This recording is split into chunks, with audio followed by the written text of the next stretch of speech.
Hello, how are you? Good, thank you. Wow, did I enjoy Firebrand and making that transformation, complete transformation of Jude Law, who, he's a hottie. How did you do that? I think it's always fun, right? When an actor has the challenge of becoming someone else completely different than who they are. That's why I think they love to act as well. But I think in the case of Jude, it was really fantastic to have someone in front of you who actually rendered a portrait of a character who is so well known being like a monster or like a serial killer as somebody who is human that we can sense could be living today. I think that's the beautiful thing that he does, and I think it's the way that he also brings the complexity for the character of Henry, the joy and the tragedy and the pain. So I think there is something about the way that he makes this character somebody we can relate to, not only somebody we'd look and judge saying, oh, he's a monster.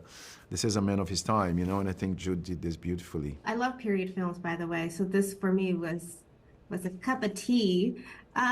So you bring us the story of Katherine Parr. Usually we know more about Henry, but not really about the wife. So tell me why you were fascinated with her story. I think that we know a lot about Henry, and I think the reason for that is not too complicated. I think there's a lot of history written by men about men. And I thought it was really exciting when the producer of this film, Gabi Turner, introduced me to the book from Liz Fremantle, Queen's Gambit, which is one, the book that we... And I said, Liz, why did you write this book about this character? And she said, because she was the first woman who was published, in English history. She was a writer. And so I think that along the fact also that there's quite a few documentaries and stories and perhaps films about also the women that lived before Catherine who were, particularly Anne Boleyn, who were killed.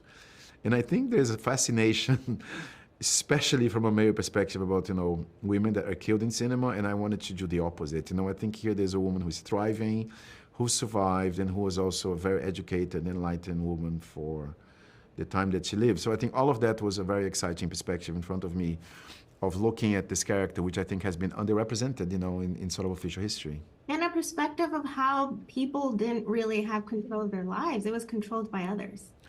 Yeah, I mean, it's interesting because, she didn't become a queen. She was chosen to be a queen, and I think she was chosen to marry that man. And, that's what she had, ahead of her. And I think that the way she negotiated her position being this woman who was oppressed from the perspective of Henry was really, really, it was really interesting. And I think there's also, when you said about period films, I mean, there was something about the way that we wanted to make this film, which was also about today. It is about period. It's very well researched and it's very precise.